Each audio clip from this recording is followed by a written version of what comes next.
interponiendo contra el senador Iván Cepeda, y por el contrario diga que las mismas, esa misiva última, lo que hacía era contravenir su posición y que se había producido precisamente por dineros entregados por los abogados de Álvaro Uribe.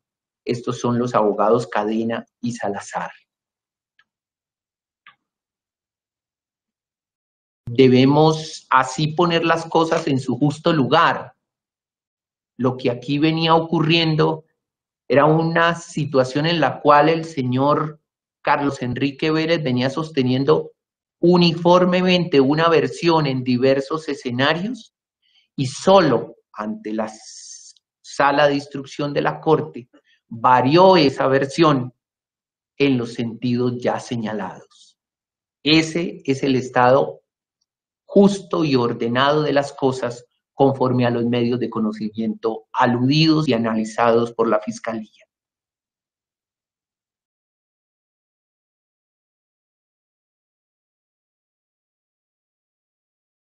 Esta situación, por supuesto, devalúa de manera considerable la versión que Carlos Enrique Vélez rindió ante la Corte Suprema. Resquebraja su sentido esencial. Y además de ello, recoge o materializa algunas circunstancias antecedentes que sobre el testigo pusieron de presente en esta audiencia a algunos de los declarantes. La señora Eurídice Cortés y el abogado Samuel Alberto Sánchez expusieron en la audiencia con precisión la complejidad de las características personales del señor Carlos Enrique Vélez. Señalaron incluso, llegaron hasta este nivel, al decir que Carlos Enrique Vélez había realizado afirmaciones en instancias judiciales de las cuales posteriormente se había retractado, pero ya luego de haber producido efectos nocivos ante la Administración de Justicia.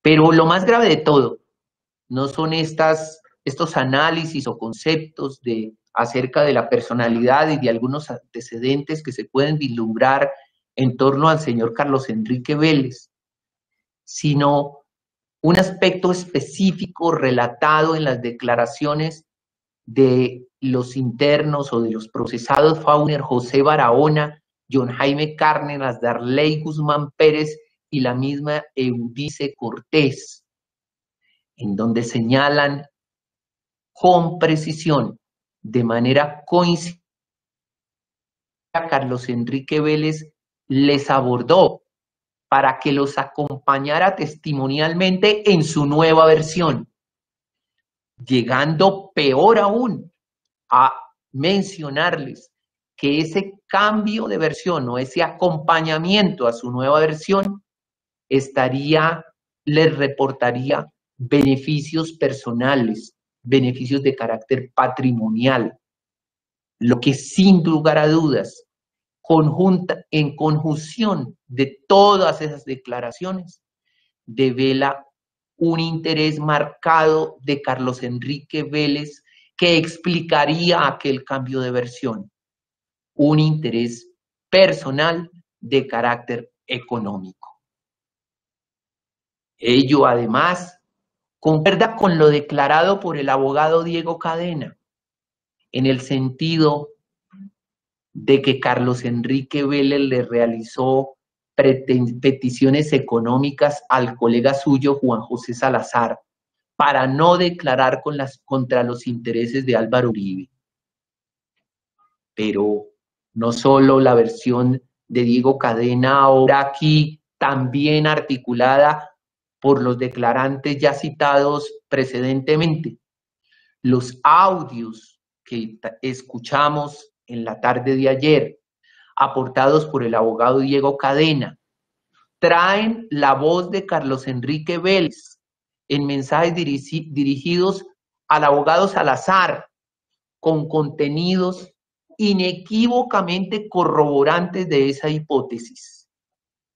Por eso es que la Fiscalía General de la Nación estima que el cambio de versión de Carlos Enrique Vélez ante la Sala de Instrucción de la Corte Suprema de Justicia fue motivado específicamente por sus intereses personales y por específicamente marcados en los intereses económicos que tenía para rendir esa versión cambiante, insisto y recalco, de las versiones que permanentemente en privado y oficialmente y judicialmente había rendido ante distintas instancias.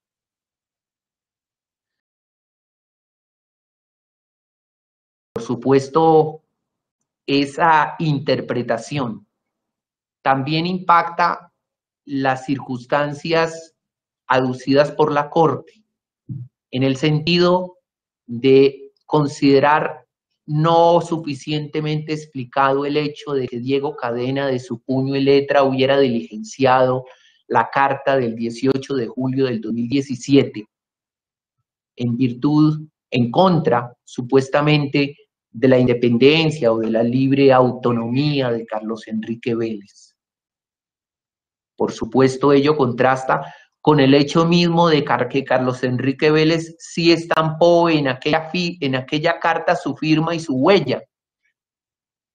Pero, por supuesto, además estima esta hipótesis delictiva o esta hipótesis sobre los hechos confirmante de que, en efecto, aquella versión escrita de Carlos Enrique Vélez correspondía, insisto, a la versión reiteradamente presentada por él en distintas instancias. Desde otra perspectiva, tampoco se puede señalar que Álvaro Uribe haya determinado a Diego Cadena a desplegar conductas específicas de sus abogados, mucho menos en esta dimensión.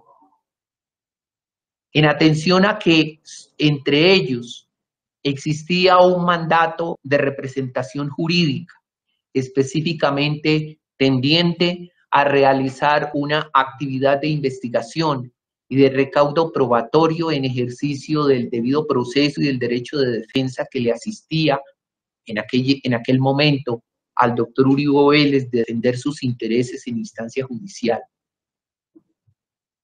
Tampoco, por supuesto, mucho menos, hay ningún medio de conocimiento que implique que los mencionados pagos fueron conocidos o autorizados por el doctor Uribe Vélez a ninguna de las partes. En realidad, la calidad de determinador debe probarse de manera efectiva durante una investigación penal referente a la idea o a la inducción de la idea criminal que debe vertir entre el determinador y el determinado, circunstancia que precisamente se echa de menos en este asunto, al extremo que el mismo autor de esa conducta, el señor Diego Cadena, afirma con contundencia que jamás recibió instrucción del doctor Álvaro Uribe al respecto y que, por el contrario, al momento en el que él le comunicó acerca de los pagos que él había realizado o los dineros que él había entregado, que Diego Cadena había entregado a Vélez o a algunas personas cercanas a su entorno, sucedió mucho tiempo después de sucedidos los hechos y que generó una molestia y por decirlo así, un regaño del doctor Uribe por considerarlos impropios, por considerar que no se compaginaban con las circunstancias de la encomienda que él le había realizado. Esta situación o estas circunstancias, por supuesto, desligan por completo los comportamientos que el señor Diego Cadena hubiese realizado motu propio, habida cuenta la dinámica que tenía propia de su actividad de instrucción o de apoyo de investigación al doctor Álvaro Uribe. Además de lo anterior, no solo se cuenta, por supuesto, con los términos razonables de explicación del doctor Álvaro Uribe en su indagatoria, sino, insisto, en la versión misma del abogado Diego Cadena, que así lo señala.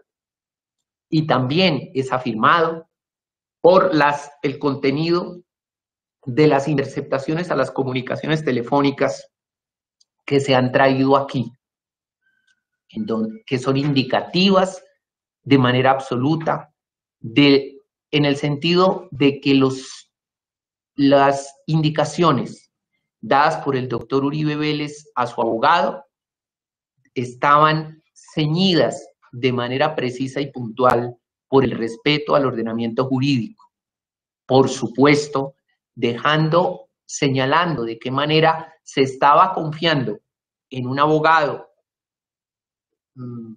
con suficientes pergaminos, con buena reputación para acometer estas tareas, experto, doctor, supuestamente en el área jurídica, para que realizara y desplegara las actividades propias del mandato que le había conferido el doctor Álvaro Uribe. Recalco y señalo de qué manera de esas versiones queda claridad que el doctor Álvaro Uribe se enteró, supo de aquellas entregas de dinero mucho tiempo posterior al momento en el que ocurrieron, por lo que, por supuesto, circunstancia temporal que, por supuesto, desecha de raíz la posibilidad de que él hubiese autorizado, señalado, guiado o aún permitido de cualquier manera la realización de los mismos. También en esta audiencia hemos recogido algunas declaraciones o las declaraciones dadas ante la Corte Suprema y ante la Fiscalía General de la Nación de las personas que suscribieron esas misivas, esas cartas dirigidas a la justicia. Los señores José Fauner Barahona, John Jaime Cárdenas, Eudinice Cortés y John Jaime Fauner José Barahona, John Jaime Cárdenas, Darley Guzmán y Eudinice Cortés. Se les ha escuchado y visto en esta audiencia de preclusión. Y todas ellas, además de, como ya se ha dicho dentro de esta intervención, ratificado aquella circunstancia específica en la cual Carlos Enrique Vélez sí había tenido contactos con el senador Iván Cepeda, respecto a esas misivas específicas que ellos firmaron, suscribieron y aportaron ante la Corte Suprema, o se aportaron a nombre de ellos a la Corte Suprema. Cada una de esas versiones, y todas a su vez coincidentes entre sí, de una parte reconocen las mismas como ciertas, pero además, insisto, ratifican el contenido de las mismas, ambos eventos, por supuesto, de gran trascendencia procesal. Cualquier circunstancia formal que lleve a cuestionar de alguna manera estas versiones o estas declaraciones escritas quedan en sentir de la Fiscalía suplidas con creces por los términos de las declaraciones, en donde, insisto, no solo se reconocen esas misivas como emitidas por ellos, sino esencialmente las ratifican, dando incluso detalles que van mucho más allá de las declaraciones mismas. De tal manera que tales declaraciones resultan asertivas en unos aspectos medulares de este asunto. Primero, que lo declarado ante la Corte por Carlos Enrique Vélez carece de veracidad. Segundo, de qué manera, se insiste, sus propias declaraciones se rindieron de manera espontánea, sin mediar ofrecimiento alguno y, por supuesto, sin que estuvieran afectados o influidos en su libre voluntad. Tercero, que los declarantes no dan cuenta de circunstancias ni remotamente que permitan establecer ninguna vinculación sobre esos hechos del doctor Álvaro Uribe Vélez. Cuarto, que Carlos Enrique Vélez sí les abordó para persuadirlos, para que lo acompañaran en su versión testimonial ante la Corte, que invitación que ellos declinaron, pero que tenía un interés o se les transmitía claramente un interés personal de carácter económico. Luego de realizar un estudio sobre los medios de conocimiento obrantes en este proceso, podemos entonces, con esta vista o con este entendimiento, concluir de qué manera la situación fáctica no se ajusta de ninguna manera a los elementos estructurales de los delitos por los cuales se ha procesado aquí al doctor Álvaro Uribe Vélez. Además, sobre las presuntas irregularidades sucedidas, no existe ningún elemento, ningún medio de conocimiento específico que determine o que señale participación alguna en grado determinador por parte del doctor Álvaro Uribe sobre la conducta desplegada por ninguna persona, en particular específicamente por el abogado Diego Cadena, que la Fiscalía estima deberá rendir sus cuentas personales ante la justicia, incluso ante acusaciones presentadas por algún miembro de la Fiscalía General de la Nación. Pero en lo que respecta a Álvaro Uribe Vélez, sobre este hecho en particular, que es el que estamos analizando ahora, no existe medio de conocimiento alguno que señale que esa eventual conducta en la cual está en curso, lo dirá la justicia, el abogado Cadena ha podido tener y ha podido responder a instrucciones o indicaciones del doctor Álvaro Uribe Vélez. Es más, como insistentemente lo ha señalado aquí la Fiscalía, de esos medios de conocimiento recogidos y observados y presentados en esta audiencia, se tiene precisión de que las instrucciones dadas reiteradamente por el doctor Uribe Vélez a su abogado fueron el seguimiento de la ley y que los medios obtenidos dentro de esta investigación que se realizaba en la obtención de medios de conocimiento o de pruebas en distintos escenarios, pues fuesen recogidos sin alterar la espontaneidad, la autonomía y la verdad de los deponentes y que las mismas fueran aportadas directamente ante la justicia, en particular ante la Corte Suprema de Justicia, para que la Corte Suprema realizara las correspondientes verificaciones y comprobaciones de rigor. De tal manera, por toda la presentación hasta aquí hecha, la Fiscalía General de la Nación estima que estos hechos contenidos o referidos al hecho sexto de la incriminación realizada a Álvaro Uribe Vélez son atípicos y por tanto no resultan o no pueden sostenerse en contra de Álvaro Uribe y se deberá, como se hace en efecto, solicitar con respeto a la señora juez la preclusión de la investigación. Pero como por supuesto existe, tal cual lo acabo de decir, una juicio de reproche ante el señor Diego Cadena, también se sostiene que los términos esclarecidos del vínculo profesional que unió a Diego Cadena con Álvaro Uribe para la defensa de sus intereses, por la ausencia de elementos de conocimiento que vinculen de alguna manera a Álvaro Uribe con el proceder de Diego Cadena en desarrollo de ese mandato profesional.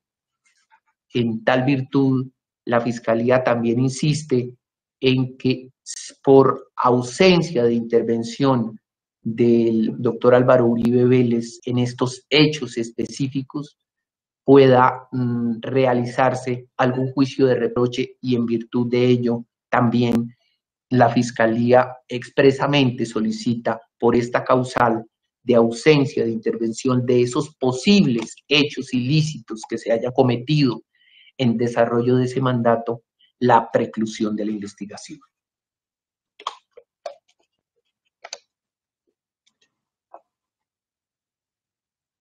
Ahora bien, la Fiscalía pasa a hacer unas argumentaciones finales que por supuesto cubren todo el escenario fáctico y probatorio y jurídico en el caso, en este caso que tan complejo y de tanta responsabilidad que hoy enfrenta la justicia.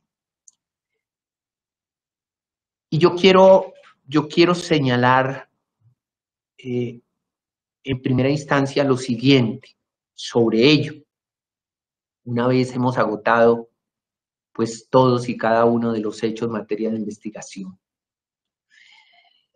Frecuentemente se ha señalado el hecho de que por qué razón la Fiscalía General de la Nación desplegó actividades de investigación sobre los testigos o sobre las víctimas en este caso. Si es que el objeto de la investigación presente era el supuesto soborno o la actividad o la conducta desplegada por Álvaro Uribe de sobornar a unos testigos para engañar a la administración de justicia. Pues bien, dentro del sistema penal acusatorio, cuando avanza una investigación penal y cuando técnicamente estamos ya en las postrimerías del mismo y se ha consolidado un suficiente caudal probatorio, lo procedente y lo prudente, además, de parte del funcionario instructor, es realizar una valoración detallada de los elementos con los que cuenta para afrontar un eventual juicio. Esa valoración, por supuesto, la realiza cada funcionario y debe ser rigurosa, estricta, de cara a saber que ese funcionario tiene o cuenta con los suficientes medios de conocimiento, supuestamente, para proceder a presentar un escrito de acusación y con ello iniciar una etapa de juicio. Ese es el trabajo que en este momento procesal, justamente en este momento, debe realizar cualquier fiscal en Colombia. Pero máxime si en los primeros análisis uno encuentra inconsistencias, incorrecciones, contradicciones, como en este caso ya lo vimos, se presentaron. Y se presentaron específicamente respecto a dos testigos el señor Juan Guillermo Monsalve y la señora Deyanira Gómez. De tal manera es que se hacía necesaria, inevitable, que la Fiscalía General expidiera unas órdenes de policía judicial tendientes a complementar la investigación y verificar precisamente la solidez de esos testigos, solidez que era necesaria y además debería ser suficiente en su calidad para acometer una tarea de ir a juicio con ellos y sustentar una teoría incriminatoria que era la que venía sosteniéndose hasta ahora. Es decir, con ello quiero significar que la Fiscalía General de la Nación no puede ser un simple receptor notarial de los medios de conocimiento, sino que además tiene el deber jurídico de examinar esos medios de conocimiento, de conocerlos, de confrontarlos, precisamente para asegurar que los mismos corresponden, por supuesto, a los parámetros de existencia y validez, pero también a los necesarios, a los de eficacia y suficiencia para acometer una tarea de acusación que sería la subsiguiente en este caso. Entonces, esa es la explicación puntual respecto a por qué razón la Fiscalía General de la Nación extendió su investigación también a verificar algunos aspectos de algunos testigos, esencialmente, en estos hechos. Y para ello, por supuesto, acude a los parámetros establecidos en el artículo 404 del Código de Procedimiento Penal respecto a la apreciación de testimonio, que señala, comillas, que para apreciar un testimonio, el juez tendrá en cuenta los principios técnicos científicos sobre la percepción, la memoria y especialmente lo relativo a la naturaleza del objeto percibido, al estado de sanidad del sentido o sentidos por los cuales se tuvo la percepción, las circunstancias del lugar, tiempo y modo en que se percibió, los procesos de rememoración, el comportamiento del testigo durante el interrogatorio y el contrainterrogatorio, la forma de sus respuestas y su personalidad. Entonces, teniendo el deber jurídico de hacer esa valoración, por supuesto, sabíamos o sabemos que esos son los parámetros legales con los que supuestamente se va a hacer una valoración hipotética en un eventual juicio de los testigos. Luego, ex ante, la Fiscalía General tenía el deber de hacer esa valoración de testigos, a ver si los mismos respondían con todos estos elementos o todos estos integrantes, elementos estructurales, respondían a la calidad suficiente para acometer una tarea de juicio. Entonces, así fue que también acudimos a realizar una valoración de esos testigos, conocer algunos detalles de su vida, de sus circunstancias, que afirmaran o infirmaran elementos que nos llevaran a una credibilidad o a una confiabilidad en los mismos. Y entonces acometimos tal tarea, por ejemplo, con Juan Guillermo Monsalve. El señor Juan Guillermo Monsalve, y voy a referirme en algo a él, debo señalar que tuvo su primera entrevista con el entonces representante a la Cámara, Iván Cepeda Castro, el 16 de septiembre del año 11. Es decir, desde ese año, hace ya 10 años, el señor Juan Guillermo Monsalve sale a la luz respecto a algunos hechos específicos. Le dijo al representante entonces Cepeda sobre algunos hechos que él había presenciado o conocido en sus vivencias de infancia y de primera juventud en el noreste antioqueño, específicamente cuando su padre obró como capataz de la hacienda Guacharacas, perteneciente, entre otros, a los hermanos Uribe Vélez.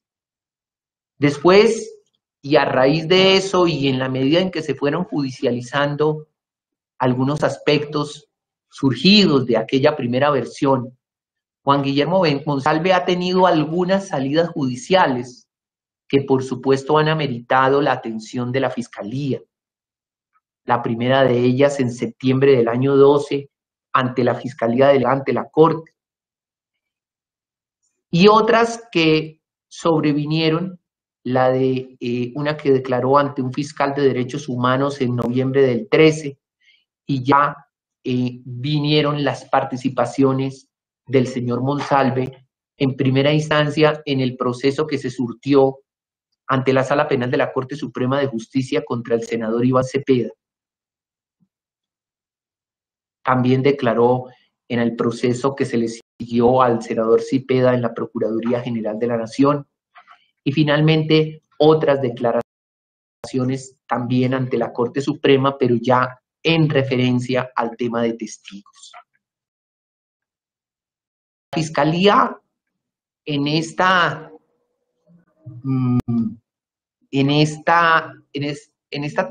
función, en esta misión de auscultar un poco el testigo Monsalve, trae a colación dos versiones que parecen transmitir un poco lo que fueron aquellos primeros años del señor Monsalve, las declaraciones vertidas ante la justicia por el señor Oscar Antonio Monsalve Correa, su señor padre, y la señora Mariela Olarte Álvarez, una educadora de la institución educadora Presbítero Eduardo Zuluaga de Guacharacas. Aquellas versiones son coincidentes en el sentido de que en efecto el señor Monsalve nació en aquella zona y que los primeros años estuvo ubicado allí, en los primeros años de su vida estuvo allí, en virtud a que el señor Monsalve Correa o fungía como capataz de esa hacienda Guacharacas.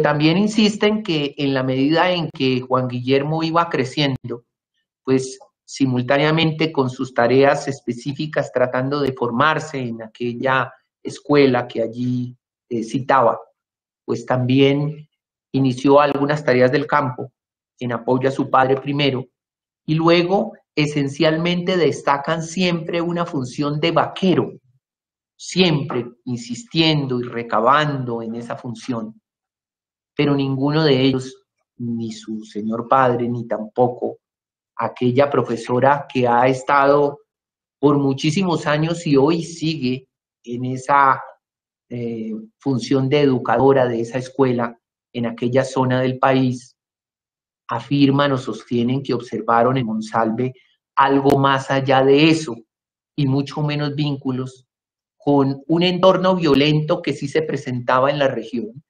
primero afectado por las incursiones de la guerrilla, en particular de las FARC, y luego incluso creo que del ELN, y luego también con grupos de paramilitares que llegaron a la región entonces.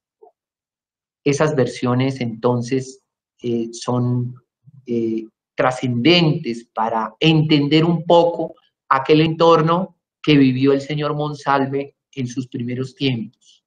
Allí, al compartir un poco la pantalla, podemos observar, y ya se les dará traslado en su momento, del contenido, de tenor de esas versiones que resultan en sentir de la Fiscalía significativas aquí. De allí, la Fiscalía puede empezar a hacer algunas conclusiones que parecen trascendentes alrededor de la vida del señor Monsalve. El hecho precisamente de que él, tanto en esas versiones como estos parientes, relatan que Monsalve creció en un entorno social campesino y violento, que afectó su vida personal y familiar y que también lo incursionó en su limitado nivel educativo y también en su dedicación laboral a las actividades de campo. Allí están algunas de las, se observa, ese es el contenido. Por economía no vamos a hacer una mención específica, pero quiero hacer referencia a ella, ya serán incluidas en el traslado respectivo. Segunda conclusión que resulta significativa. El mismo Juan Guillermo Monsalve, en esas versiones que allegaremos, admite de qué manera hubo un momento en el que dio un paso él de actividades propias del campo a una serie de actividades ilícitas del entorno, y en particular menciona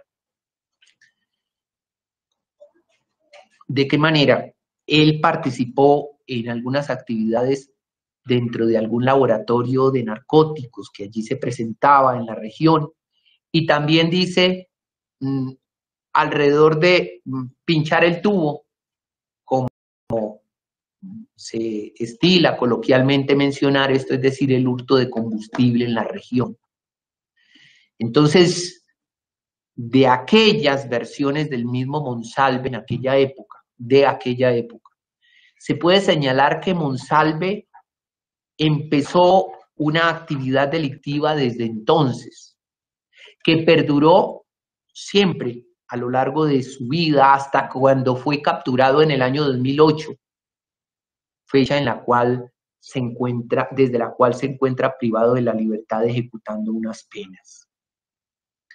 Como tercer hecho relevante se señala de qué manera por los hallazgos, por algunas versiones que ya hemos escuchado en esta audiencia, por los archivos y comunicaciones de sus aparatos electrónicos que fueron encontrados en su poder, se ha encontrado que el señor Juan Guillermo Monsalve, como lo observamos en pantalla compartida, desde que está privado de la libertad no ha cumplido con el régimen carcelario y penitenciario pertinente, por lo que circunstancias que incluso han ameritado investigaciones disciplinarias del INPEC en su contra.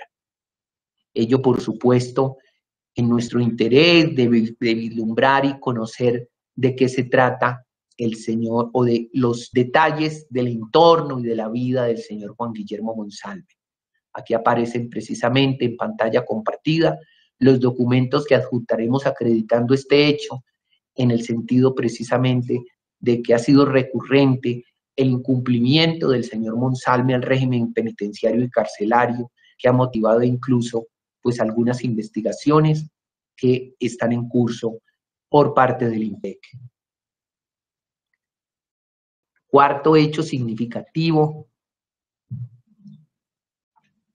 y aquí debo referir en mi intervención aquella declaración del señor Caliche que escuchamos aquí.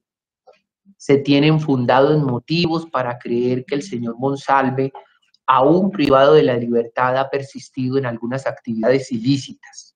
Recordemos en detalle esa versión.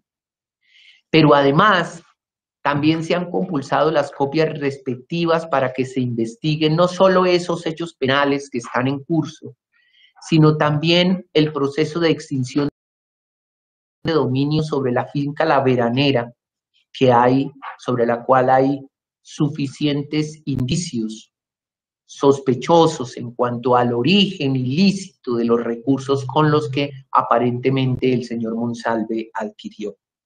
Es un tema, por supuesto, de extinción, y la Fiscalía General de la Nación, por intermedio de esa unidad de extinción de dominio, tiene activos los procesos respectivos en contra del señor Monsalve. Pero en esta panorámica sobre su vida, pues resulta inevitable, y allí tenemos en pantalla compartida precisamente algunos de los documentos que acreditan el tema de tanto el primer tema mencionado como el tema de extinción de la finca La Veranera. Dice, estos aspectos indican una personalidad antisocial del señor Monsalve. Refleja en las actividades que ha estado vinculado, comprometido en actividades delictivas desde su temprana edad y que ese comportamiento ha perdurado siempre, hasta muy recientemente, e incluso se tienen fundadas dudas, repito, respecto a las investigaciones activas sobre ese proceder. Ahora bien, yo quiero esclarecer en forma definitiva la situación jurídica del señor Monsalve, pasando a otra de las conclusiones que aquí se observan. Como se puede observar de los documentos compartidos, el señor Monsalve tiene en su contra 2 condenas vigentes. 2 condenas vigentes después de agotar todas las instancias judiciales. Es decir, tienen 2 sentencias ejecutoriadas, ya sin recurso, incluso confirmadas por la Corte Suprema de Justicia. También debemos señalar que esas condenas se han producido contra el señor Monsalve por un concurso de delitos comunes y graves. Secuestro extorsivo y atenuado en concurso con el delito de concierto para delinquir y nuevamente por secuestro extorsivo y porte ilegal de arma de fuego de defensa personal. Con unas penas significativas de delitos,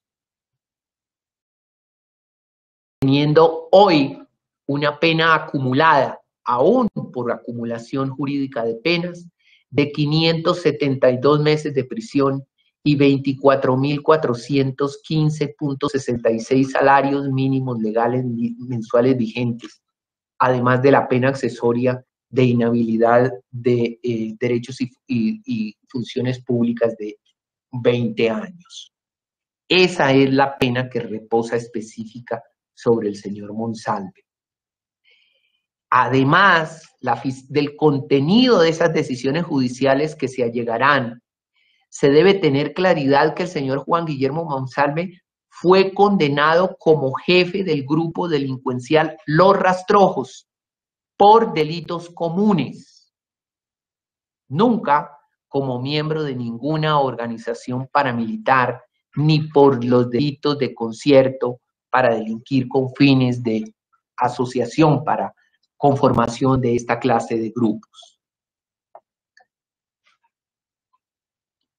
Debemos recalcar también que Juan Guillermo Monsalve no tiene por esas condenas ningún beneficio judicial o administrativo y purga condena en esos establecimientos desde el 11 de noviembre del año 2008.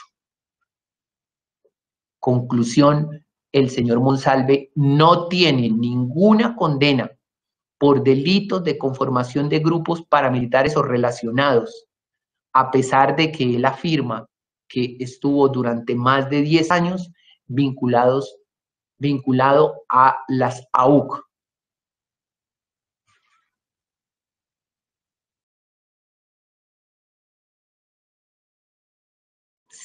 Esas son las conclusiones puntuales respecto a la situación del señor Monsalve, respecto a sus condenas. Pero además, como lo podemos observar en la pantalla compartida, el señor Monsalve no ha sido tampoco ni siquiera investigado penalmente por delitos de conformación de delitos por conformación de grupos paramilitares o relacionados, a pesar de que, como se ha señalado por parte de él, militó durante más de 10 años en esa clase de organizaciones. Allí aparece sí alguna mención, sí una investigación que data de apenas unos meses sobre el particular, pero durante toda esa militancia que él menciona de su más temprana juventud a organizaciones de grupos paramilitares, nunca el señor Monsalve fue siquiera investigado. También es importante señalar que el señor Juan Guillermo Monsalve en la conclusión 12. Nunca se sometió a ningún proceso de desmovilización colectiva o individual de paramilitarismo, a pesar de que afirma que durante 10 años estuvo vinculado a las autodefensas. Nunca hubo una desmovilización de las ofrecidas por el gobierno y por el ordenamiento jurídico para el señor Monsalve. Aparece allí ahora en pantalla compartida algunas certificaciones que parecen importantes y que apoyan esas conclusiones que la Fiscalía está ofreciendo sobre el análisis de Juan Guillermo Monsalve. Hemos revisado con detenimiento, de otra parte, las decisiones ejecutoriadas de Justicia y Paz respecto en particular el bloque metro de las autodefensas al cual el señor Monsalve aduce que se presentaron, a qué perteneció. Revisado esas decisiones de Justicia y Paz, se puede advertir que no hay siquiera mención del señor Juan Guillermo Monsalve como parte de las estructuras del bloque metro de las autodefensas, mientras ese bloque estuvo vigente. Allí aparecen en pantallas compartidas las constancias respectivas que acreditan lo anterior. Dice Juan Guillermo Monsalve, nunca ha sido mencionado, oígase bien, más allá de ello, nunca ha sido mencionado en los relatos por ningún exmiembro del bloque metro o por las presuntas estructuras o por las presuntas víctimas de tal estructura paramilitar o de ninguna otra estructura de la SAUC, como se menciona, como él lo menciona constantemente. 15. Juan Guillermo Monsalve Pineda sí es mencionado por Pablo Hernán Sierra García, la única persona dentro de todas las organizaciones paramilitares en Colombia que menciona al señor Monsalve Pineda. La única persona que lo menciona expresamente es el señor Pablo Hernán Sierra García, quien sí es exintegrante del bloque metro de las autodefensas. Pero lo menciona y hay que acudir a esas versiones que también serán puestas, trasladadas, como el hijo del capataz de la hacienda Guacharacas para la época de la conformación del bloque metro de las autodefensas.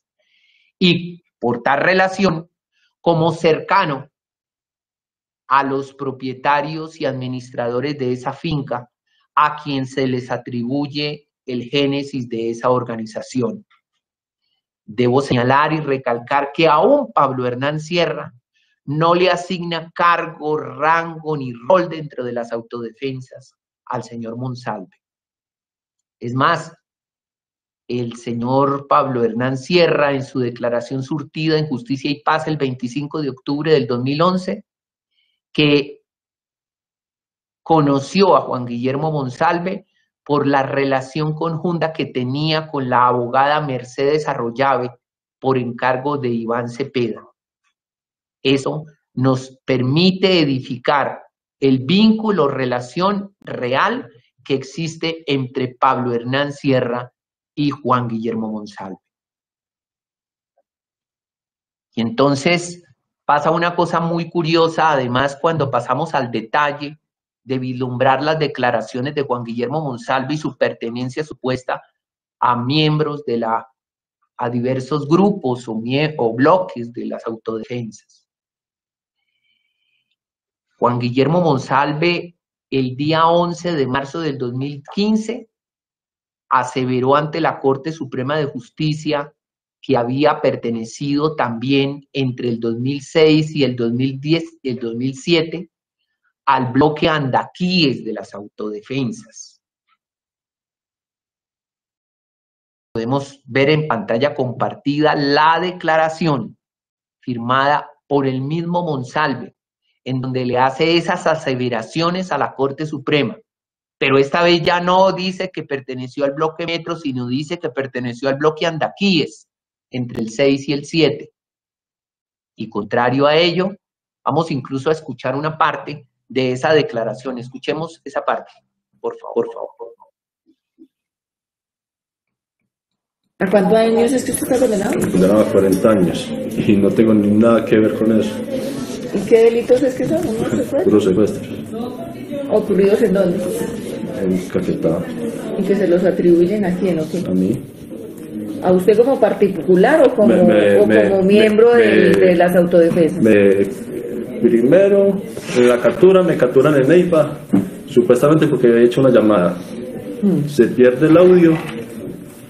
El día de la captura se pierde el audio y ya me dan la libertad y me devuelven en captura. Es que porque ya no hice la llamada, sino que yo estuve presente en el secuestro.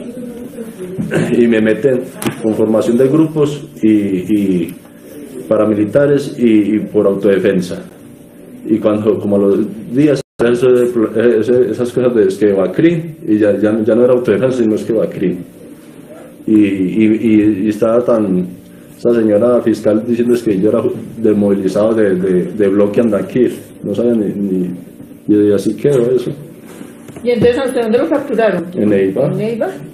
¿Y cuando lo vinculaban con las autodefensas, con qué bloque lo afiliaban? Con eso los rastros. Trabaja para Cali. Antes de que lo capturaran, ¿usted en dónde había vivido los últimos años? Aquí en Bogotá. Aquí en Bogotá y en Cali y en Neiva. ¿Y en Cali qué hacía? Pues estaba trabajando ya como... yo me casé el 7 de agosto del 2007 y dejé ya de trabajar con pero entonces coloqué unas oficinitas y tenía unos almacenes de ropa en Cali y en Neiva. Y cuando ya me capturaron en el 2008, es que por delitos del 2007, y yo estuve hasta el 4 de agosto en Florencia, trabajando desde el 2006 hasta el 4 de agosto, y lo que me lo acusan del 2008 al 2009. Y para ese entonces yo ya no estaba ya y de lo que yo ya estaba limpio, pues. Sí, señora, y cuando yo estuve allá no me acusan nada.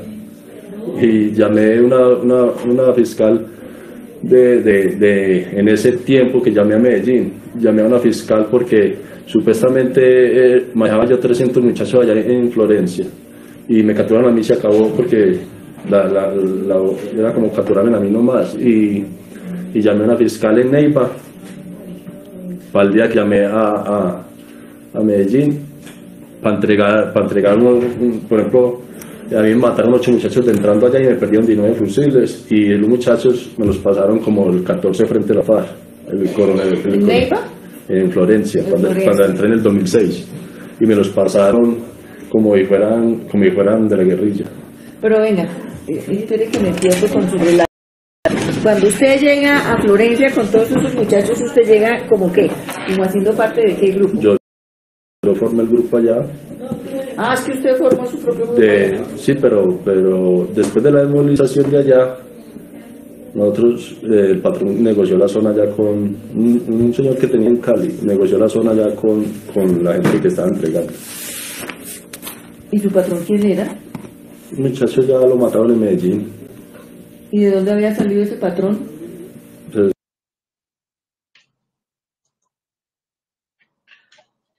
Pero para esclarecer dudas, finalmente, ¿a qué bloque dice Juan Guillermo Monsalve perteneció a las autodefensas? Pues allá aparecen constancias respecto, aquí en esta versión que estamos observando, menciona, volvamos a observar. Allí dice Juan Guillermo Monsalve que pertenecía al bloque Metro Central Bolívar. Corta la página, Central Bolívar de las AUC, y estuve en Cali con los rastrojos. Entonces también asevera que estuvo en el bloque Central Bolívar. Verifiquemos entonces esa pertenencia supuesta del señor Monsalve a estos bloques. En la respuesta, en la investigación que hicimos en Justicia y Paz, que por supuesto resulta ser constancia al respecto, se tiene claridad de que el señor Juan Guillermo Monsalve no perteneció ni al uno ni al otro, ni al bloque Andaquíes, pero tampoco al Central Bolívar de las Autodefensas Unidas de Colombia. Entonces, hay contradicciones evidentes y claras vistas en el dicho que habla, en los dichos de Juan Guillermo Monsalve y los contenidos de las investigaciones de Justicia y Paz.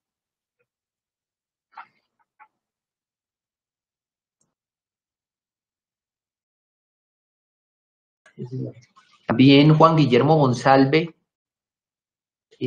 falta la verdad al decir en una solicitud de la JEP del 23 de abril del 2019 que perteneció entre el 2006 y el 2007 al bloque Caquetá de las autodefensas, porque según la constancia que tenemos para aquella época ya no existía ese bloque Caquetá, ni tampoco se le reconoce dentro de ese grupo. En pantalla compartida se puede observar tal circunstancia, de qué manera Justicia y Paz esclarece también que el señor Monsalve tampoco perteneció a ese bloque Caquetá. Vemos tanto las constancias respectivas o las versiones respectivas del señor Monsalve como las constancias correspondientes de Justicia y Paz.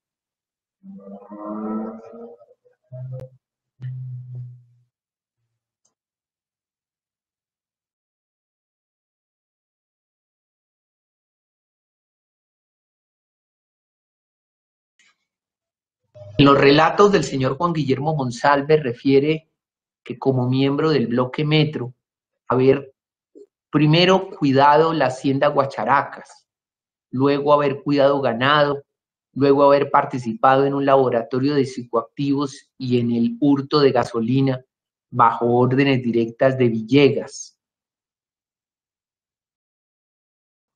En resumidas cuentas, en realidad el señor Monsalve Pineda, en sus relatos sobre el bloque Metro, se limita a lo que pudo haber conocido como hijo del capataz que lo era de la hacienda Guacharacas y jornalero en sus años de juventud de la misma hacienda, a lo que por supuesto acompasa o compagina con algunas circunstancias que son de conocimiento público de hechos graves y notorios de ese entorno social en aquella época. Es curioso saber que en las versiones de Juan Guillermo Monsalve vertidas ante la justicia, nunca admitió haber comprometido su conducta con hechos relacionados precisamente de grupos paramilitares. Nunca en esas versiones, como lo podrán ver ustedes en las pruebas trasladadas, ha admitido algo más allá de las conductas que precisamente la Fiscalía ha señalado. Un momento, por favor, para exhibir algo.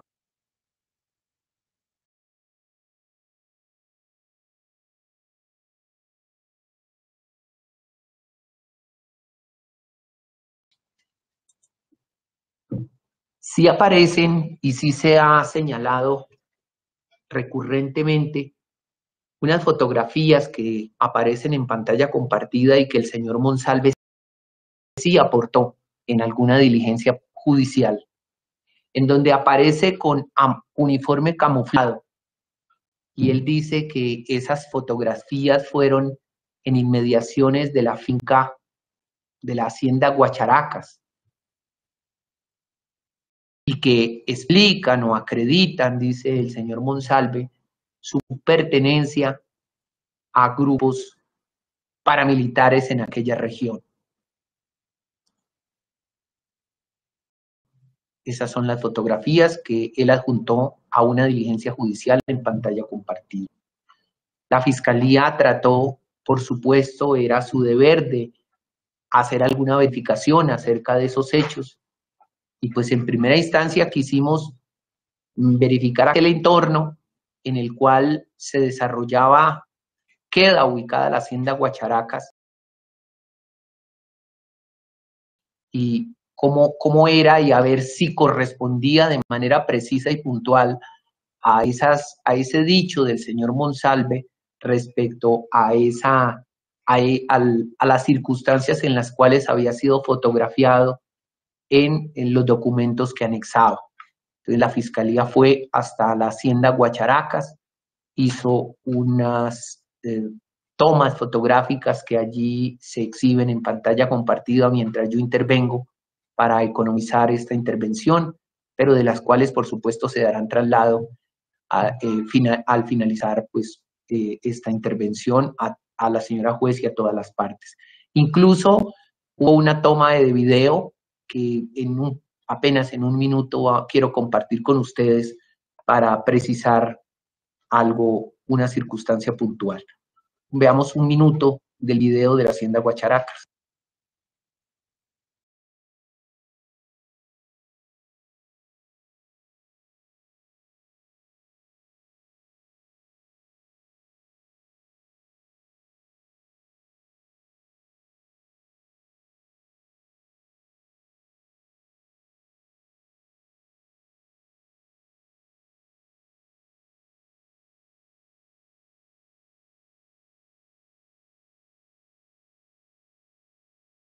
Allí se puede visualizar la vía de la ruta nacional entre Medellín y Puerto Berrío, y al igual que desde la vía nacional se puede visualizar parte de la hacienda Guacharacas con una serie de ondulaciones geográficas, como se puede avistar en ese video tomado por un dron.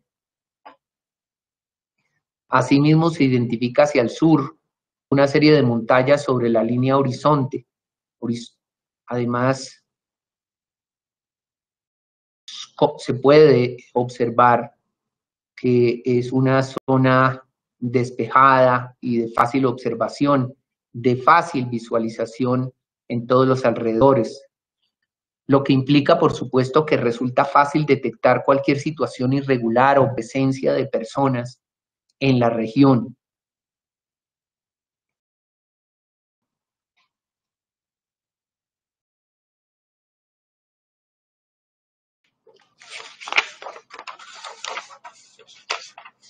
Luego, es previsible o sería entendible que cualquier irregularidad que se estuviese cometiendo en las inmediaciones de la casa principal de la hacienda Guacharacas, como se aduce, pues serían, por supuesto, casi que públicas, porque estarían muy expuestas a la percepción de cualquier ciudadano y, por supuesto, inevitablemente de cualquier autoridad. Pero bueno, terminemos allí la presentación para economizar tiempo en mi intervención, por favor.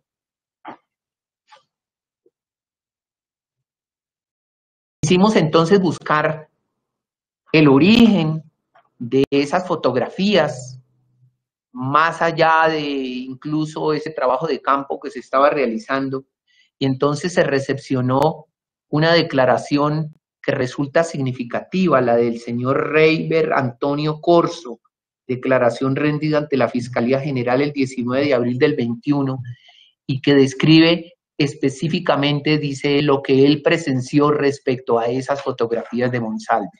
Escuchemos la intervención del señor Corso. ¿A qué grupo de paramilitares usted pertenece? ¿Cómo? ¿A cuál grupo? Al Héroes de Granada. Héroes de Granada. Sí, señor. ¿Cuáles eran sus funciones? No, yo era patrullero. Es que uno patrullero es muy distinto a una cosa. No, uno de patrullero, uno camina o lo ponen a patrullar el monte, ¿sí? ¿En qué sectores? No, ahí en San Roque, yo subí para San Carlos. Entonces me movieron y ahí ya subí cristales, ya ahí me dejaron a mí cristales. Ya, yo ya patrullaba por ahí por lo que era San Carlos, todo eso, Providencia, Chive, Porcinero. ¿Quiénes eran sus comandantes? ¿Cómo? ¿Quiénes eran sus El compañeros? señor, pues el primero que usted sabe que era Carlos Castaño, que eso era eso del señor, y de ahí el señor Doble Cero. De ahí ya Arbolea, que era el comandante de nosotros. De ahí ya estaba, que era el panadero y todo eso, que todo era de allá mismo. ¿Pero siempre perteneció siempre a ese mismo grupo o a varios grupos? No. Usted cuando estuvo perteneció al grupo Metro, ¿usted operó en ese sector de Guacharacas? No voy a decir que al fondo allá no, pero al frente sí, pero sí y como le digo, estuve ahí y pasaba y pasé hasta por los bordos de la finca. ¿Usted no ingresó ¿A qué voy a decir adentro? Pero a la mayoría una vez sí ingresamos, por allá sí ingresamos. Sí, claro, ingresamos, pero no que vamos a decir que no, entramos ahí, salimos y ya, pero no. ¿Y en esa única oportunidad a qué ingresó? La verdad, vea, no sé, llegamos a ese momento y veníamos de por ahí de una operación y descansamos en el momento ahí, pero no nos quedamos ni por ahí una hora, como una hora y pasamos. Imagínense. Usted, Porque nosotros íbamos a Pamaseo, imagínense, todavía íbamos a Pamaseo, pero entonces descargar ahí una horita y de una vez salimos. ¿por qué le llamaba la atención esa finca? Porque desde Culicagado, de ahí para qué digo, de ahí para allá, mentira, no sé cómo está. ¿Significa ello que cuando él estaba viviendo en la finca de Guacharacas, se dedicaba también a colaborar con el grupo Metro? Pero entonces, como le digo, él colaboraba, pero entonces con las cosas de la ganadería, como le digo, volvemos a lo mismo. Un vaquero general, ¿sí me entiende? ¿Y un vaquero general qué es? El encargado de la finca. ¿Quién era? No digo, es un vaquero general. Él es el encargado de la finca y ya. O sea que él sí trabajaba para el bloque Metro. No. Es que una cosa es, bueno, digámosle que sí que pues, porque por el labor de él, pero de ese. Colaborador ahí, porque es que, vuelvo y le digo, a fondo cuando se pone un uniforme, bueno, usted dice, sí señor, yo estoy trabajando aquí donde es, pero él no se ponía un uniforme, una cosa es una cosa, ¿sí ve? ¿Usted le prestó apoyo a Juan Gonzalo? No digamos que a prestar apoyo, no, que estuvimos ahí prestando guardia ahí arriba, en unos cerros. ¿Por qué? Porque como nosotros andamos, era un grupo, entonces nosotros llegamos ahí. Y ellos vivían ahí porque está la finca, es que eso es una mayoría. Cuando usted se refiere que negociaba el ganado, ¿ese ganado a quién pertenecía? No, como te digo, a la gente del bloque Metro, a los mayores, pues, a los comandantes. Como te digo, eso él le rendía a Jota y Jota ya le rendía a los otros. ¿Era ganado de la finca de las Guacharacas? No. Bueno, la Guacharaca es una cosa y la estrella es otra. Es que estamos hablando de una finca, la estrella, y la Guacharaca es otra. ¿De qué finca pertenecía Juan Gonzalo entonces? Juan Gonzalo, como te digo, la finca, la estrella. Es que Juan Gonzalo no pertenecía a la finca de Guacharacas. No, señor. Todos los que pertenecieron al grupo Metro ha dialogado de Juan Gonzalo. No, porque, venga, ¿qué te digo? Sí, uno ha hablado, pues, por ejemplo, yo con Gaby, yo decía, Gaby, mira todo lo que sucede, por ejemplo, que el señor Juan Gonzalo diciendo que ese man es un comandante que yo no hay que él conformó el bloque Metro, y yo le decía a Javi, mira, hombre, si fuera así, entonces, ¿por qué entonces Carlos Castaño quedaba por el suelo con el señor Doble Cero? Yo le decía a él, entonces ellos quedan por el suelo, entonces el dueño del bloque es del señor entonces, ¿cierto? Porque ese sería el dueño entonces, porque el que conforma el bloque es el dueño. Y yo le decía, pero entonces esos señores, ¿quién eran? Pues, es Carlos Castaño y el señor Doble Cero, ¿quién era quién? Una basura entonces para el señor entonces, ¿cierto? Eso no lo imaginamos, eso lo sabemos todo. ¿Cómo va a decir que va a conformar un bloque Metro? Cuando, de acuerdo con lo que manifestaban sus compañeros, ¿quién era Juan Gonzalo aquí dentro del centro de reclusión? No, como te digo, no puedo decir nada porque yo no dialogué con él. ¿Para qué me voy a poner a darle más caspausas ahí? Yo no he dialogado con él en ningún momento. Usted me indicó que lo habían requerido para dar información sobre un bloque Metro. Sí, pero entonces, como te digo, entonces hace mucho rato, eso fue por ahí en Medellín. Pero entonces yo no quiero saber nada de todo eso, porque yo no quiero saber ya nada, porque yo, como te digo, yo ya estoy pagando los míos, yo ya estoy cansado de estar en la cárcel para que me estén metiendo más cárcel así por nada. Entonces no debemos tanta vuelta a la vuelta. Yo debo seguir colaborando con lo que es y lo que es, ¿me entiende? Con todo respeto, porque ya lo pasado atrás, yo ya quiero dejar todo. O sea, eso. en conclusión, ¿Por qué? Porque yo ya quiero conformar, como te digo, voy a mi familia, porque ya quiero estar con mi familia, yo no quiero tener suelto de un enredo aquí, otro enredo acá. La verdad, con todo respeto, yo no quiero saber más de eso.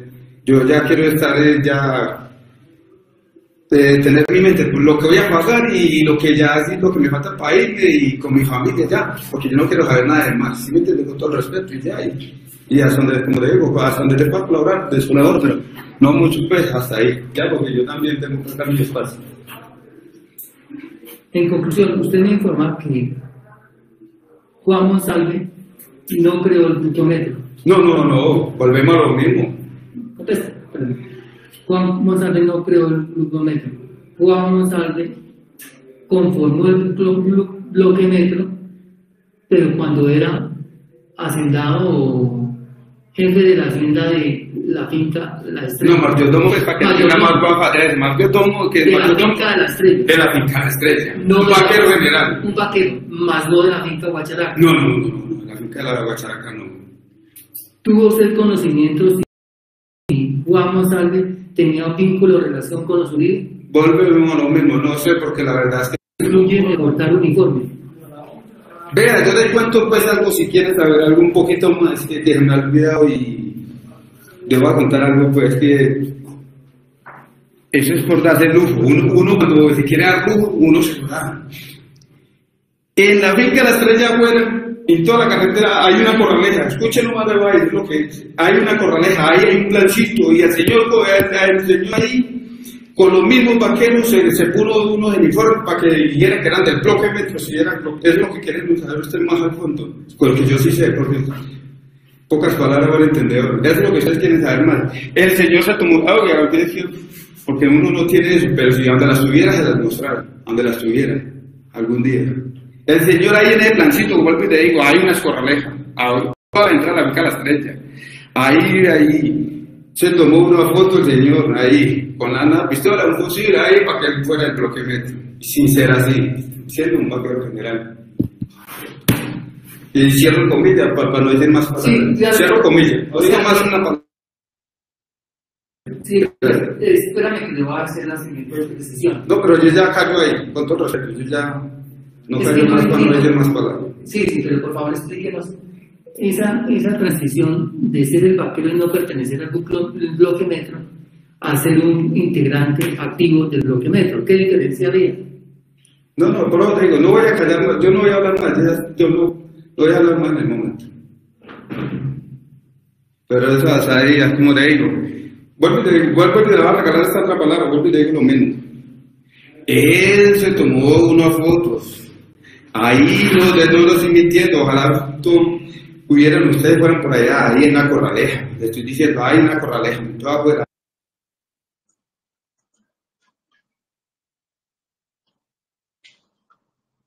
Entonces tenemos en conclusión sobre esa presunta militancia del señor Juan Guillermo Monsalve Pineda a grupos paramilitares, que no hubo sentencia condenatoria, que no hubo investigación contra él, que nunca se desmovilizó, que nunca fue detectado en Justicia y Paz, que nadie dentro de las autodefensas, más allá de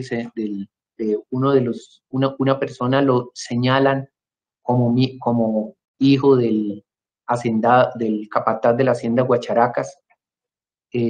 Todo ello, por supuesto, implica, y además las sucesivas constancias de negativas de pertenencia del señor Juan Guillermo Monsalve a los distintos bloques de la región, todo ello, por supuesto, nos lleva a construir una marcada y una fundada incertidumbre, en el sentido de que Juan Guillermo Monsalve, en efecto, en realidad, hubiera pertenecido a algún grupo paramilitar.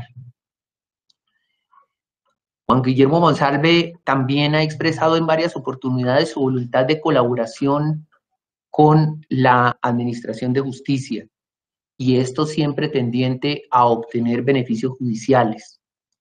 De hecho, desde el año 2011 ha venido ofreciéndole a la justicia en múltiples y reiteradas oportunidades su voluntad de colaboración específicamente, no solo en cuanto a información de las actividades paramilitares, sino específicamente respecto al hallazgo de unas fosas comunes que dice él tenía conocimiento y iba a aportar a la hacienda Guacharacas, e iba a aportar sobre la hacienda Guacharacas.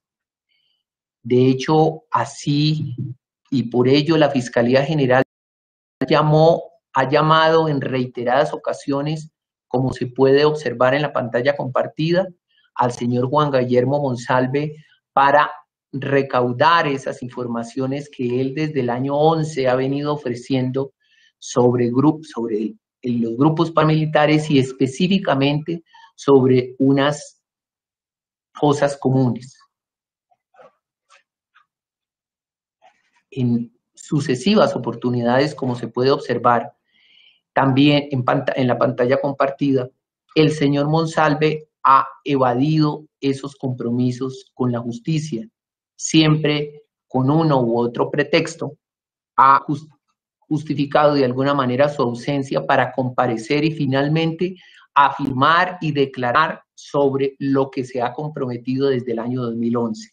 Ese es el motivo por el cual en reiteradas ocasiones él ha incumplido esos deberes ante la Administración de Justicia, lo que por supuesto desde ya denota su actitud de ausencia de colaboración ante la Administración de Justicia, que también debe ser trascendente. Muy puntualmente, señora juez, la Fiscalía entonces debe, además de la confrontación de los hechos que expusimos en la parte inicial y vislumbrando ya la personalidad del señor Monsalve, pues estos factores explicados y justificados suficientemente acrecientan desde la matiz de su personalidad la incertidumbre que la Fiscalía puede tener sobre su testimonio. Lo que por supuesto implica que en esa valoración que la Fiscalía se proponía siempre de los testigos para afianzar su credibilidad y su confianza de cara a un eventual juicio, pues por supuesto había unas serias dudas y se acrecentaba la incertidumbre sobre el particular.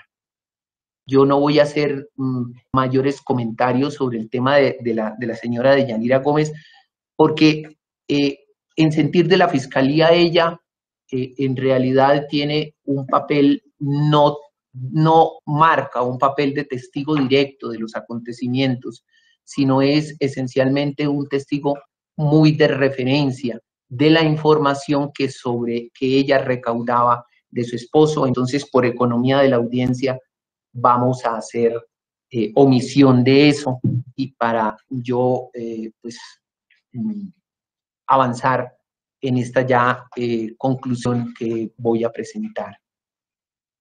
Lamentablemente, pues esas incertidumbres que la Fiscalía tiene ya no sobre los hechos, sino también sobre su personalidad, pues no se cumplieron con las citaciones que la Fiscalía envió a estas personas para declarar, al señor Monsalve y a la señora Deyanira Gómez. Lamentablemente ninguno de los dos concurrió ante la Fiscalía General de la Nación y nos privamos de preguntar, de verificar, de encontrar una colaboración en ellos para precisamente hacer esa valoración de cara a la eventualidad de presentar o una preclusión o un escrito de acusación. De los hechos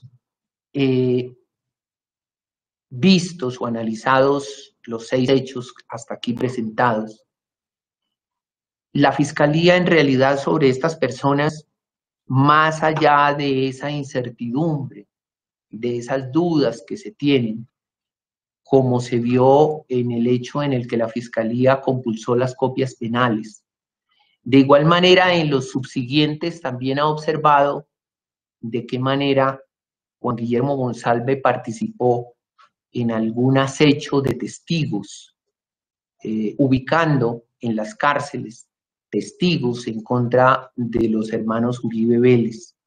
Específicamente, la Fiscalía quiere mencionar, resumiendo todos los casos específicos de los señores Máximo Cuesta Valencia, Giovanni Alberto Cadavid Zapata y Elmo José Mármol Torregrosa.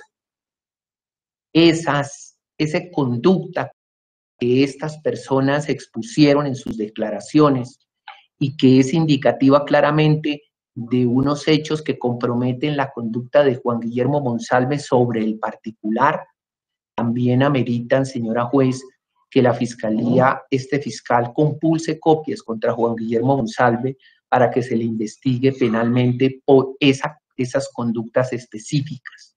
De igual manera, la Fiscalía, este fiscal, compulsa copias en contra de la señora Mercedes Ardila Arroyave por la presión que estas mismas personas denunciaron en sus declaraciones, a fin de que se les investigue penalmente sobre la posible comisión de delitos contra la eficaz y recta impartición de justicia. De igual manera, la Fiscalía compulsará copias contra el señor Carlos Enrique Vélez por las irregularidades en los testimonios develadas en el numeral sexto o en el hecho sexto referido en esta conexidad procesal. De igual manera, o también se compulsan copias en contra del senador Iván Cepeda Castro ante la Sala de Instrucción de la Corte Suprema, a efectos de que se investigue la posible comisión de delitos contra la recta y eficaz administración de justicia, con respaldo en los medios de conocimiento recaudados y conocidos en esta audiencia, por los hechos que afectaron a Juan Carlos Ramírez Sierra, Máximo Cuesta Valencia, Giovanni Alberto Cadavid Zapata, el Carlos Enrique Vélez, según la declaración de él del 1 de diciembre del 2012, Elmo José Mármol Torregrosa, José Fauner Barahona, Darley Guzmán Pérez, Eudice Cortés y John Jaime Cárdenas Suárez.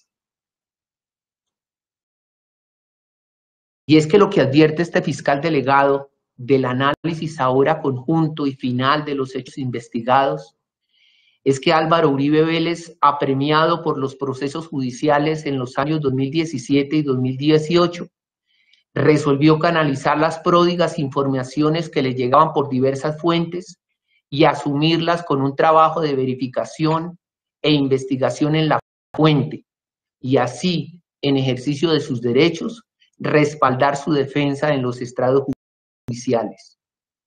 Sus indicaciones de legalidad y de verdad al abogado al que le encargó tan delicada labor, Diego Cadena, no fueron suficientes para superar los riesgos de contacto directo con la delincuencia en el complejo ambiente de las cárceles, ávidos de libertad, pero ilusionados con cualquier beneficio que redujera las penosas condiciones humanas que padece.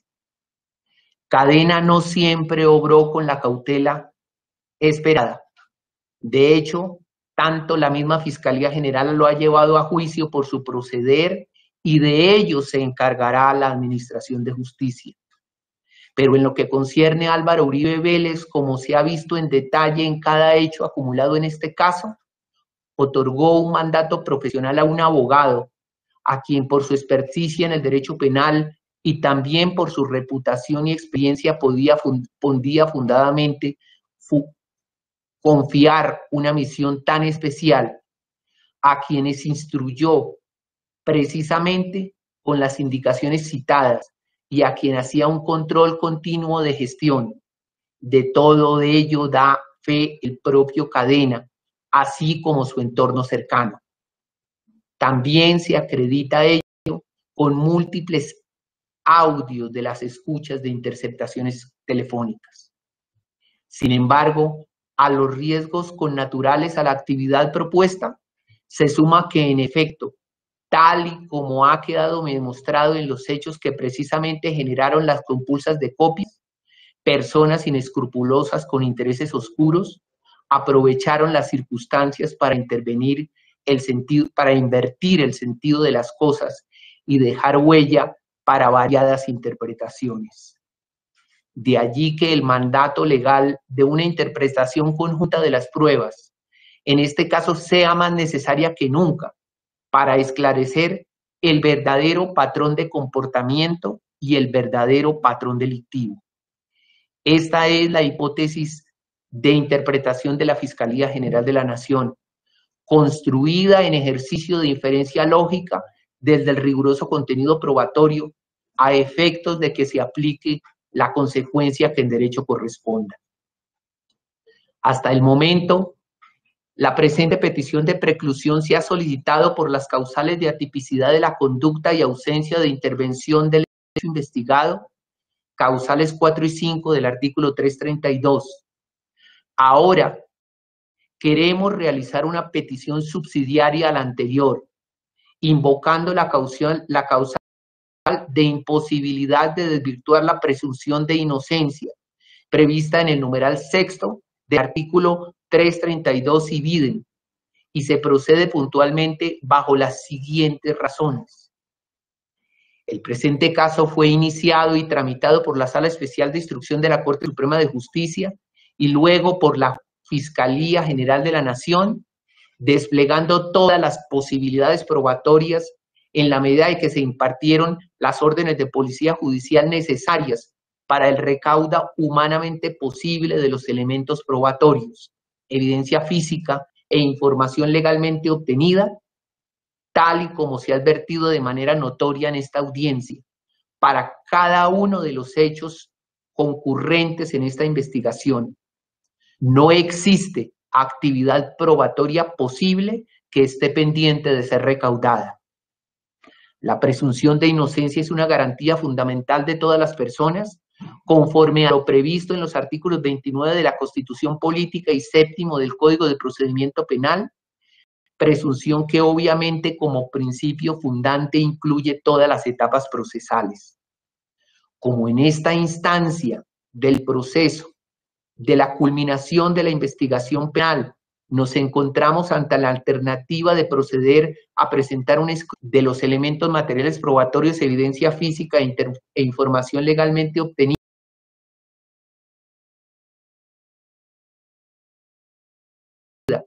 se puede afirmar que la conducta delictiva existió y que el imputado es su autor o partícipe, artículo 336 del Código de Procedimiento Penal, pero no a manera de inferencia razonable, sino con probabilidad de verdad sobre la conducta delictiva y su autoría. Hemos de señalar como corolario de lo hasta aquí explicado razonadamente que este fiscal estima que no ha encontrado los medios de conocimiento necesarios para cumplir las exigencias de prueba, lo que de contera implica la imposibilidad de desvirtuar la presunción de inocencia del procesado. Haciendo una proyección a futuro de la eventualidad de un juicio, teniendo como base todo lo hasta aquí argumentado durante la audiencia, debo señalar que con los medios de conocimiento recaudados y sin que existan nuevos por acopiar, no sería posible en juicio demostrar la materialidad de las conductas punibles de investigadas, la autoría delictiva imputada a título de determinación, ni la responsabilidad penal del procesado, debiéndose entonces inevitablemente acudir a la preclusión de la investigación, atendiendo además los postulados de economía procesal. Hemos durante 7 días presentados a esa audiencia el trabajo de varios meses de un grupo de fiscales de apoyo, asistentes y funcionarios de Policía Judicial de la Fiscalía General de la Nación, a quienes agradezco su profesionalismo.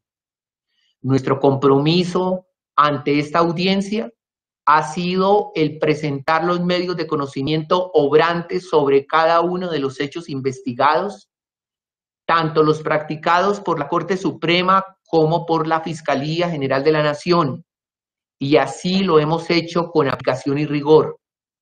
Y también se han atendido las valoraciones de la Corte Suprema de Justicia, del procesado en virtud de que su indagatoria, entendida ahora como interrogatorio, fue permanentemente escuchada como explicación de cada uno de los eventos que se le presentaron. Se ha también atendido las posiciones de la defensa y de las víctimas y de sus apoderados judiciales, todos para formar en ejercicio dialéctico el criterio razonado de la Fiscalía General de la Nación que se ha expuesto. Llegó el momento de mi silencio para escuchar sus intervenciones con total atención y respeto. Me retiro con la tranquilidad de haber cumplido mis deberes, con un trabajo cuidadoso y honesto, inspirado en la justicia y obstinado en la ley. Como lo he dicho reiteradamente, espero la controversia total en esta audiencia, que se exhiba la inteligencia para apoyar mi propuesta o para debatirla, y sea lo uno o lo otro, tendrán por ello toda mi consideración. La señora juez y los magistrados que seguramente en el futuro conocerán de este importante caso, se encargarán con seguridad de honrar la majestad de la justicia que encarnan. La justicia, sin duda, será la gran triunfadora de este proceso y los colombianos expectantes pronto lo verán. Muchas gracias, señora juez. Muchas gracias a todos. Gracias, señor fiscal. Finalizada su intervención y tal como se indicó en sesiones pasadas, quedaba pendiente, doctor Miguel Ángel de Ríos, su petición. Usted había solicitado un término prudencial para estudiar las copias que le fueron entregadas en días pasados por la Fiscalía. Tiene usted el uso de la palabra. Frente al término que necesita, tal como lo había solicitado, el despacho no había resuelto. Perdón, su señoría, una moción de orden, si me permite, antes de este punto, que es el señor fiscal anunció que iba a correr un traslado de lo último que alegó hoy. Me parece que es del interés de todos que se materialice ese traslado y en función de eso, pues por supuesto lo que usted determine, señoría. Nuevo traslado, lo que yo entiendo es que está pendiente para el despacho la incorporación de los elementos materiales probatorios del evento número 6. Pero entiende el despacho que a todos ustedes ya se les corrió traslado y únicamente quedaba pendiente pues la entrega de los elementos materiales probatorios al abogado del Río, que se hizo en días pasados. Doctor Miguel Ángel tiene el uso de la palabra. Ya, doctor. Un segundo. Doctor Miguel Ángel, ¿está conectado? Verificamos, si no está presente, verificamos la conexión. Mientras el doctor Miguel Ángel se conecta, señor fiscal, me aclara si está pendiente algún traslado adicional a las partes, porque entiendo que a todas las partes intervinientes ya se les hizo el traslado respectivo. Señor fiscal. Gracias, señora juez. En efecto, la Fiscalía ha dado a conocer el expediente íntegro a todas las partes. Creo que ya todos lo deben tener, incluso el doctor Culó, y a él ya se le dio el traslado total del expediente.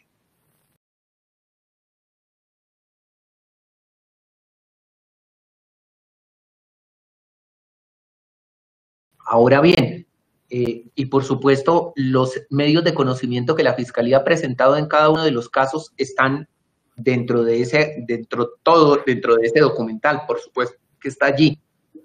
Pero no obstante ello, y pues para mayor transparencia y para facilitar con todo gusto el trabajo de todos, la Fiscalía pues va a presentar los hecho por hecho, los medios que ha utilizado en la audiencia, independientemente de ello. Entonces, la Fiscalía sí tiene,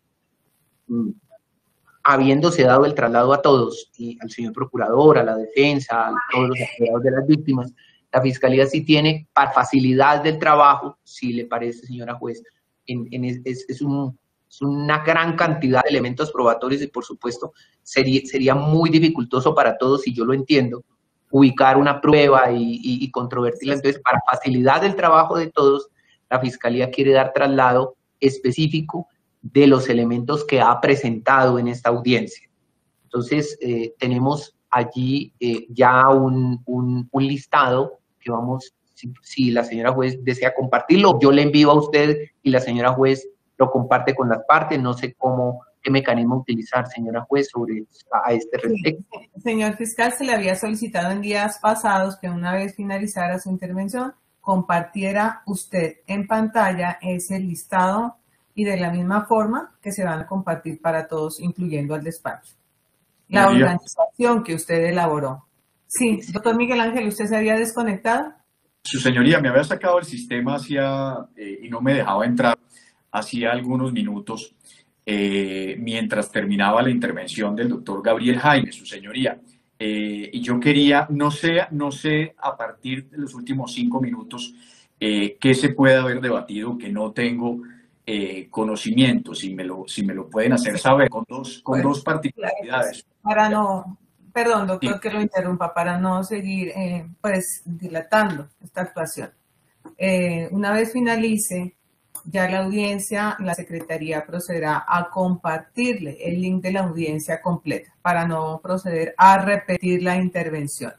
En este momento, el señor fiscal está indicando que a pesar de que a todos ustedes, partes e intervinientes, ya se les hizo el descubrimiento completo, el señor fiscal organizó de tal manera su intervención y asimismo los elementos materiales probatorios que hicieron parte de cada evento, y así también les va a compartir, a ustedes les va a correr traslado. Al señor fiscal se le había solicitado en sesión pasada que colocara en pantalla la organización que hizo de los elementos materiales probatorios frente a cada evento. Proceda, señor fiscal. Y posteriormente, doctor Miguel Ángel, yo le concedo el uso de la palabra a usted porque queda pendiente una petición. Señor fiscal. Gracias. Gracias, señora juez. Entonces, en pantalla compartida, vamos a presentar el listado. Allí está, no sé cuántas hojas son, excúseme, no tengo. Son 17 hojas, pues, de los elementos que aquí hay y que se van a presentar al traslado, se van a presentar ante la señora, al juzgado, en documentos digitales de los elementos. Más pausada la presentación, más pausada para que todos tengan acceso, doctor. Esa es la copia que tiene el despacho. Perfecto, señora. Empecemos nuevamente el paso. Vamos con pausa. Entonces, ese es el oficio en donde se allega al despacho en una tera los elementos digitales, los medios de conocimiento digitales, utilizados en esta audiencia por la Fiscalía General. Cada uno de los audios, cada uno de las imágenes, absolutamente todo está allí y está a disposición del despacho. Entonces esa es si quiere vamos rodando. Ahora sí, vamos con la otra página. Allí pues está para la constancia de todos y obviamente sin perjuicio del proceso en general que tiene todas las partes, tienen conocimiento de todas las partes. También la Fiscalía pues tiene aquí a su disposición, si ustedes, si requieren algún apoyo del medio magnético, pues ustedes me facilitan pues el tema de instrumental, las teras y con gusto, con el contacto con nosotros, todos tienen el contacto con los funcionarios asistentes de este despacho, para efectos de facilitar esa copia digital si prefieren trabajar los documentos de esa manera, porque pues sé que algunos tienen copias físicas, otros digitales, entonces para facilidad de todos, por supuesto, la Fiscalía tiene esa disposición. Seguimos rodando entonces el listado que se nos ha solicitado.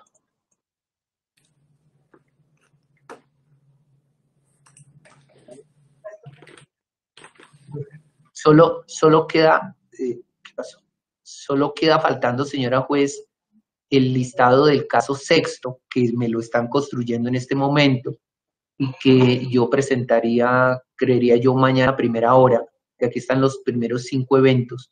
Como hasta ahora concluimos el caso sexto, pues queda faltando ese listado de los medios de conocimiento específicos utilizados por este fiscal en esta audiencia para efectos pues, de la acreditación respectiva. Sigamos entonces con la presentación, compartiendo estos elementos.